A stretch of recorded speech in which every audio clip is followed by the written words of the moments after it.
Wow, saudara bersuka cita, haleluya. Tuhan kita luar biasa ya.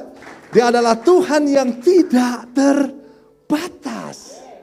Apapun yang kita butuhkan, Dia sanggup memberikan buat kita itu. Apapun yang kita butuhkan. Dan saya percaya kita semua ada di tempat ini semua karena kebaikan Tuhan, kesetiaan Tuhan. Haleluya. Kita bisa melihat 2 tahun yang lalu ya, pandemi terjadi, semua pada kalang kabut, semua pada panik. Saya ingat pertama kali itu, kalau nggak salah Maret 2020. Ketika udah tahu ada pandemi masuk, COVID masuk, semua pada beli hand sanitizer, tisu pada habis. Semua panic buying, wah harus beli. Tapi masker habis, iya. Masker pakai, udahlah. Kain-kain, kaos-kaos sudah pakai semua.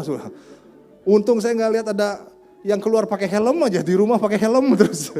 Oh puji Tuhan. Tapi setelah 2 tahun, coba lihat kita sekarang. Tuhan tetap menyertai ya, sampai detik ini ya. Itu karena Tuhan kita, Tuhan yang tidak terbatas. Tepuk tangan buat Tuhan kita, haleluya. So hari ini kita datang ke sini memuji menyembah Tuhan. Karena kita tahu Tuhan kita Tuhan yang luar biasa. Haleluya. Dan saya percaya apapun yang sekarang saudara sedang alami, setiap masalah, setiap struggles, Dia adalah Tuhan yang mampu memberikan jalan keluar buat kita semua. Karena Dia adalah harapan kita satu-satunya Bapak Ibu Saudara. Dan hari ini kita akan belajar sama-sama bagaimana Tuhan yang tidak terbatas, limitless, akan membawa kita mengalami hal-hal yang mungkin di luar batas kemampuan kita. Di luar nalar kita.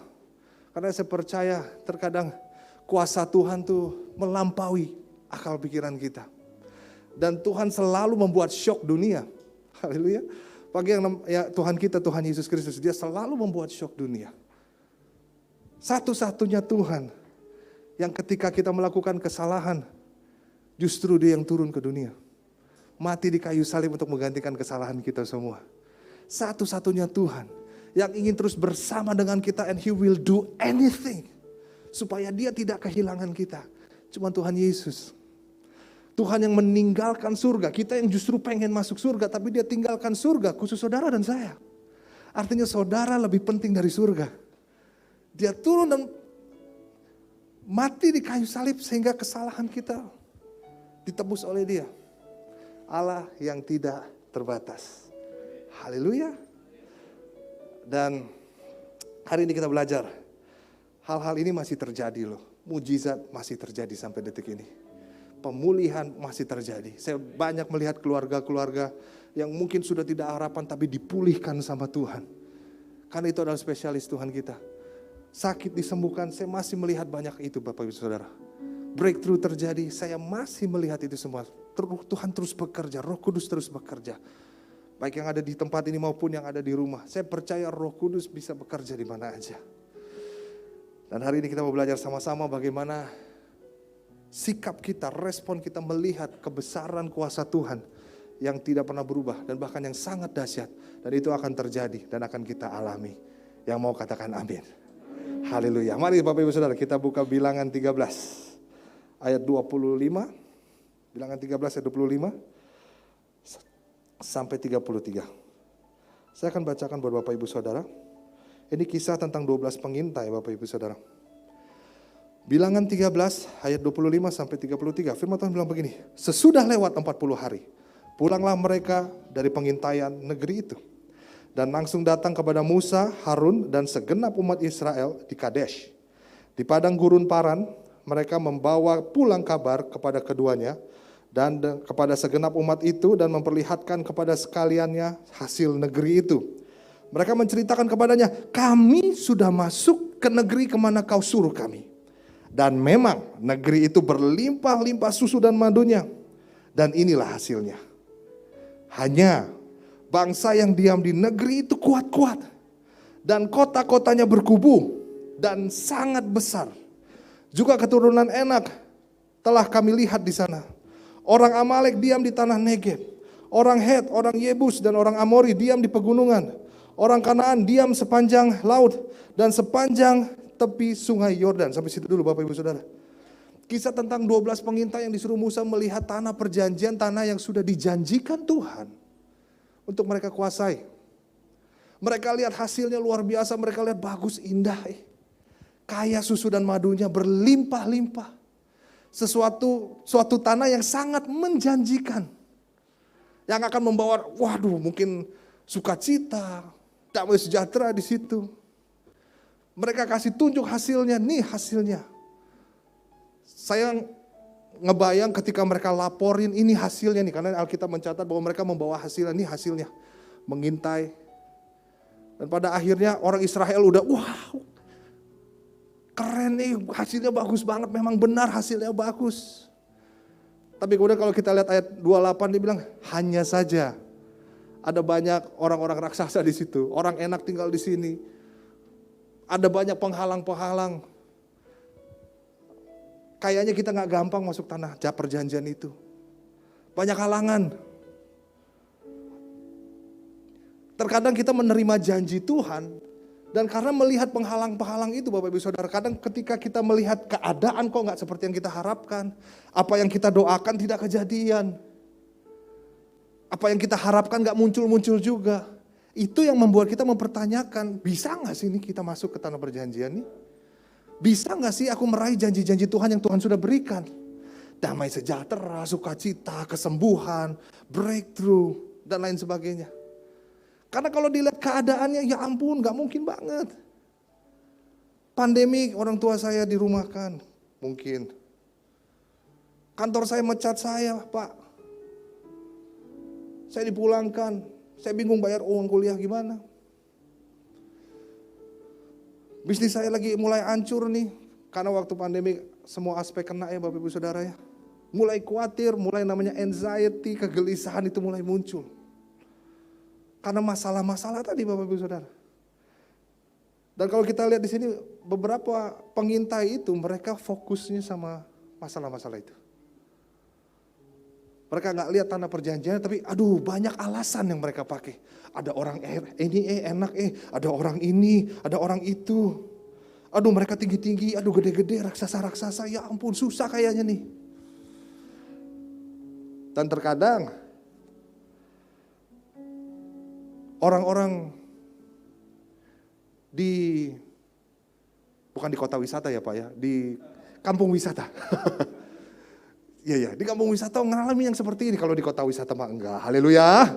Tepuk tangan dulu buat Tuhan kita yuk. Haleluya. Mereka yang ada di luar sana mereka, bisa gak ya? Aku gak tahu gimana masa depanku nih. Bahkan yang anak-anak muda juga belum apa-apa. Langsung kena mental Mental issue lagi banyak terjadi. That's why kita perlu berharap sama yang tidak terbatas, yaitu Tuhan. Bapak Ibu Saudara.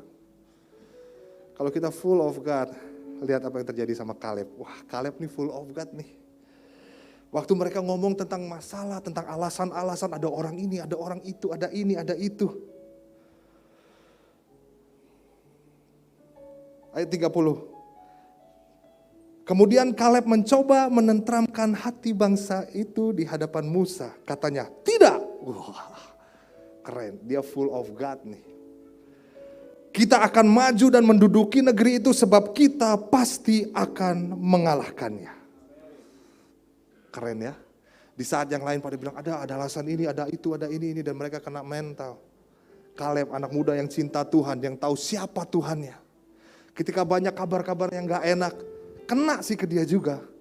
Tapi mental, haleluya. Gak masuk ke dalam hati. Tapi dia bilang, enggak, kalau ini udah janji Tuhan, kita pasti mendudukinya. Boleh saya melihat Kaleb-Kaleb di tempat ini, haleluya, boleh angkat tangannya. Yang ketika Tuhan berjanji, pasti percaya akan digenapi, haleluya. Tepuk tangan buat Tuhan kita yang luar biasa Bapak Ibu Saudara. Kaleb bilang tidak, kita pasti akan mendudukinya. Ayat 31, tetapi orang-orang yang pergi ke sana bersama-sama dengan dia berkata, kita tidak dapat maju menyerang bangsa itu. Mungkin mereka mulai kayak gak percaya diri Bapak Ibu Saudara. Udahlah Leb, mungkin gitu ya. Kita tuh gak akan bisa nyerang bangsa itu Karena mereka lebih kuat daripada kita. Coba perhatikan ini Bapak Ibu Saudara, mereka lebih kuat daripada kita. Juga mereka menyampaikan kepada orang Israel kabar busuk tentang negeri yang diintai mereka dengan berkata, negeri yang telah kami lalui untuk diintai adalah suatu negeri yang memakan penduduknya. Dan semua orang yang kami lihat di sana adalah orang-orang yang tinggi-tinggi perawakannya. Juga kami lihat di sana orang-orang raksasa, orang enak yang berasal dari orang-orang raksasa, dan kami lihat diri kami seperti belalang. Dan demikian juga mereka terhadap kami. Jadi dari ayat 31, mereka melihat diri mereka secara salah. Karena mereka bilang, kayaknya kita susah deh, mereka lebih kuat dari kita. Bahkan Bilangan 33 bilang begitu tuh Bapak Ibu Saudara. Ini yang mereka bilang sendiri. Juga kami lihat di sana orang-orang raksasa, orang enak yang berasal dari orang-orang raksasa. Dan kami lihat diri kami. Siapa yang melihat? Diri mereka sendiri. Mereka menganggap diri mereka seperti belalang. Demikian juga mereka terhadap kami. Jadi sebetulnya orang Israel di sini diceritain ini, mereka nggak kalah lawan raksasa, belum perang. Mereka belum berhadapan dengan raksasa, tapi mereka udah kalah duluan. Sama satu hal yang kecil, belalang yang ada dalam pikiran mereka. Kadang belalang itu yang terus muter-muter dalam pikiran kita, Bapak Ibu Saudara. Apa yang terjadi sama keluargaku nanti ya? Kedepannya gimana ya? Aduh, gimana aku cara bayar kredit nih ya? Aduh, sembuh gak ya nih sakit penyakit ya? Aduh, papa mamaku disembuhin gak ya? Aduh, keluargaku dipulihin gak ya? Aduh, bisnisku dipulihin gak ya? Aduh, susah banget nih. Semuanya ada belalang, asumsi yang mungkin belum tentu terjadi dalam hidup kita. So pastikan sebelum kita melawan raksasa yang besar itu, pastikan get rid of your grasshopper in your head. Hapus dulu, lawan dulu, hilangkan dulu setiap asumsi-asumsi negatif, belalang kecil yang kadang mengganggu dalam pikiran kita. Itu yang terkadang menyebabkan kita melihat diri kita gak benar. Tapi kalau kita lihat Kaleb, Yosua dan Kaleb, mereka tahu keterbatasannya Bapak Ibu Saudara. Tapi mereka tidak melihat itu. Tapi mereka lihat janji Tuhan. Karena manusia cenderung memikirkan keterbatasannya. Kita cenderung mampu gak ya? Bisa gak ya aku? Berhasil gak ya? Semua pikirannya. Jadi buat kita kayak gak mampu.